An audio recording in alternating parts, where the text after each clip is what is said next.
kasih pemirsa, Anda masih bersama kami Damai Saku yang mengangkat tema tentang rahmat Allah. Dan pada segmentasi berikut ini Agim akan memaparkan kepada kita bahwa rahmat Allah diberikan kepada orang-orang yang sabar. Silakan. Bismillahirrahmanirrahim. Assalamualaikum warahmatullahi wabarakatuh. Alhamdulillahi rabbil alamin.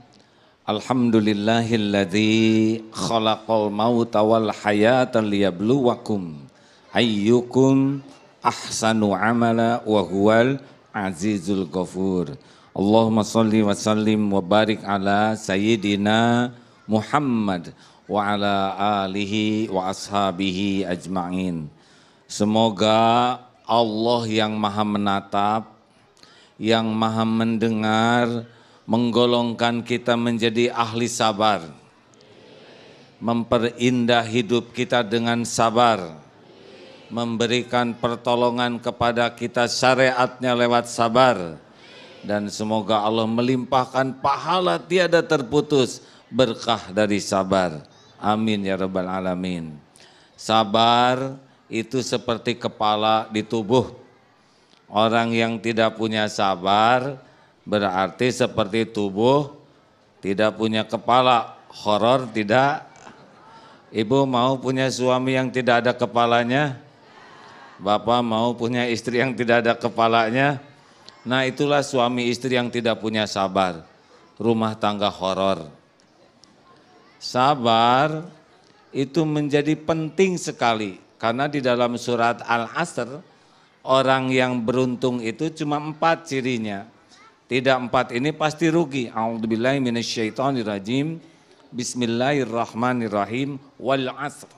Innal insana lafi khusr. Illal ladzina amanu wa 'amilus shalihat wa tawasaw bil haqq wa tawasaw bis sabr. Setiap insan dalam kerugian kecuali satu, orang yang beriman, orang yang paham kebenaran. 2, wa amilus shalihat, orang yang mengamalkan kebenaran. 1, paham. 2, mengamalkan. Paham tidak mengamalkan, tidak untung.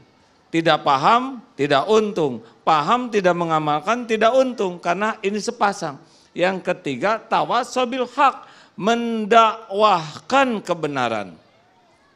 Kita paham, kita mengamalkan, tapi kita tidak mengajak orang lain mengamalkan, itu juga belum termasuk yang beruntung. Ada solih, ada muslih. Kalau solih hanya membaik-baikkan diri. Nah, yang muslih yaitu memperbaiki diri dan mengajak orang lain baik. Inilah yang untung. Yang keempat, orang yang sabar.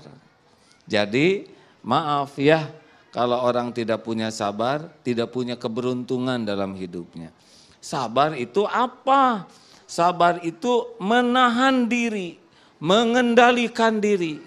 Tahan, kendalikan, dan dilepasnya ketika kita tahu ini yang Allah suka. Jadi nahan dan dilepasnya ketika yakin ini Allah suka, baru kita lakukan. Contoh, sabar itu kan ada di 3 tempat. 1, sabar dalam taat. 2, sabar ketika menjauhi maksiat. 3, sabar ketika menghadapi musibah.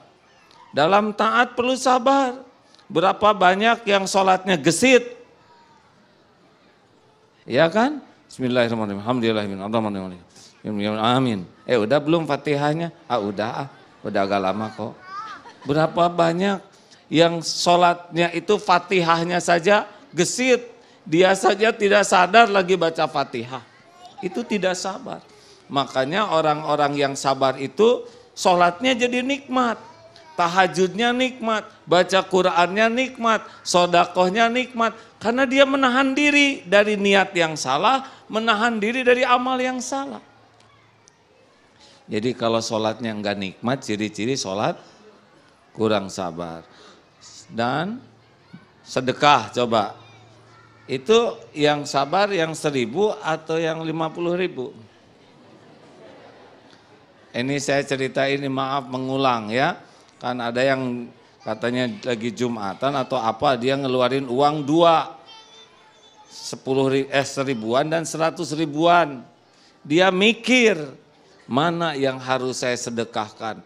Akhirnya dia putuskan yang 100.000 yang dilipat dan dimasukkan ke dalam saku. Yang 1.000 masuk ke kotak infak.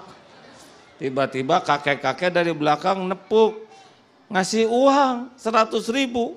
Heran, hebat sih kakek nih, saya aja 1.000 dia 100.000, luar biasa. Masukin aja ke kotak infak, ditepuk lagi, itu dari saku jatuh gitu.